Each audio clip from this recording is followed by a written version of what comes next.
Hello and welcome. In these few minutes, I will give you a brief demo of how to start using star UML. I am assuming you are able to reach this particular starting screen of star UML. You can go up to File and create a new file or a project from templates if you wish, and then open existing projects and so on. If we do open a new file, that will open up a new project for us. I usually tend to save it wherever I'm working and give it a name. On the left hand side are your various diagrams and notations for the diagram. So we got a class, we got class advanced, we got packages, composite structure, and so on, which can also change. That is, this browser can change depending on which diagram we are trying to draw. On the right over here is another window, if you like, within star UML, that is browser like, which will contain the actual models that we will create. Since you are working in groups of students, one of the things we can do to start with is organize our project as packages. You select the package notation and you drop it here, and it gives you the opportunity to create a package, package 1. This could very easily be people, and you store all the details surrounding people, creation of various roles within people, and so on in this package. Another one could be account, and third one, only for the sake of this example, say transaction. Now, packages are organizational units. So all the work you do can be organized underneath these packages. If you look to the right, there are 3 packages shown here, and we can go inside each of these packages to create our detailed diagrams. Before I move into the diagrams, one more thing to note is you can export a fragment, which is a package, and another person or another file can import it. And that is the way you can collaborate between groups of students. If I go within people, I will be able to create my details. If I right clicked on people here, I can also add more details if I want to here, but I want to add a diagram. I'm right clicking now, add a diagram, and typically a use case diagram, and you can see the diagram thumbnails are also appearing here. If I click on this, I got my main, and I come here and I have got my use case diagram. So you can see on the left hand side all the notations that are relevant to a use case have appeared. I can say patient O, it's a banking domain, I can say a customer as my actor. I can click on actor again, and I can have a teller, and I can click on actor again, or enter branch manager as my actors. Each of these are going to use the system, say inquires balance. That's a use case. I can have another use case, deposit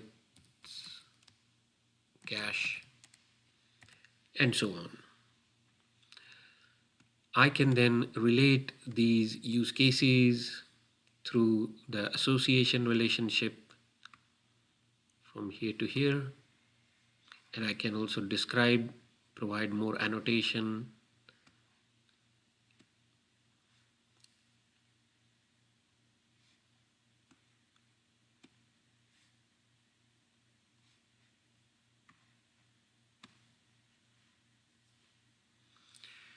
And if a branch manager is involved under certain condition where the cash value is higher than 25,000, I can have this particular relationship.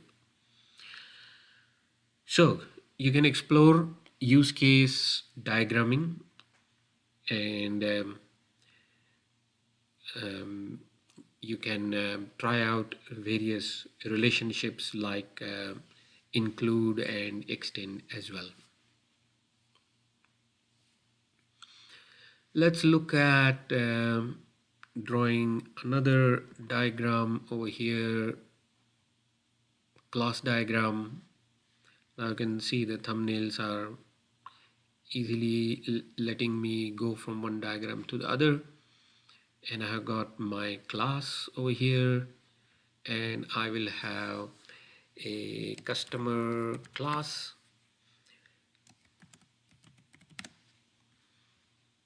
I can have another one called account class, and the naming convention depends on you. I can have my association relationships, and I can also have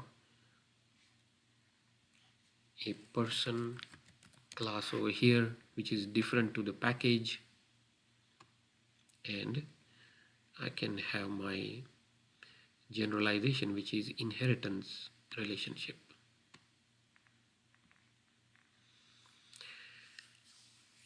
So that's how I will draw my various diagrams within the package, then save them. Of course, let me show you a couple of more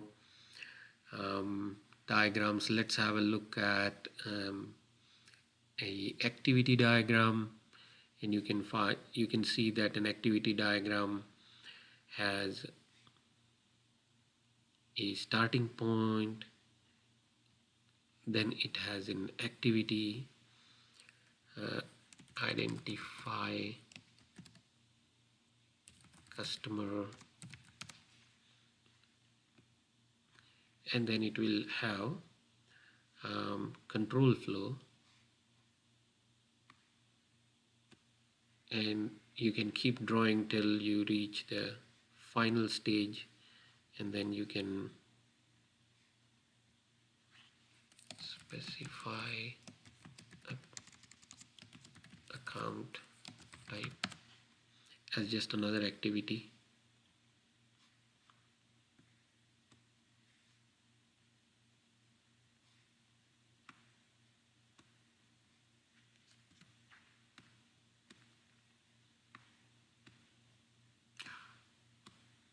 I will let you experiment with formatting the figure, but then you will have your swim lanes or partitions as they are called, corresponding to each actor, and draw your full flow chart.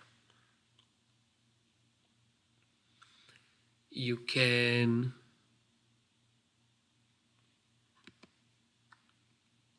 also add a sequence diagram which is a interaction diagram, and you will find that it starts basically with the object belonging to a class. So a person belonging to class person,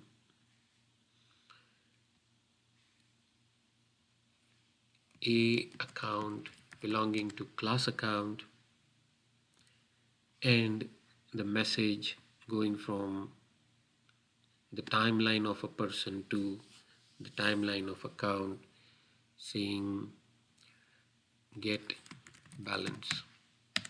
So that's going to be your message, which will correspond to a method in class account, not object account but class account. So you will find you can add quite a few annotations and other details in the sequence diagram. And finally, very briefly, you can also right click here and add your state chart or state machine diagrams, which will have a simple state, account is open, and another one is account is closed. And you will of course have your initial state, and you will have a transition, and you can describe under what conditions the transition will happen, and then the final state.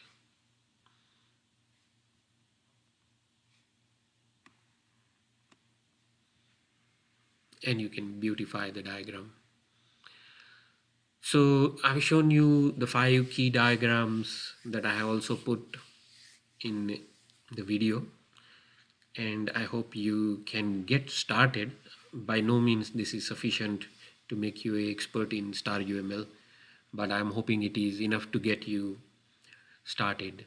And then of course, if you have any questions, you're welcome to ask me.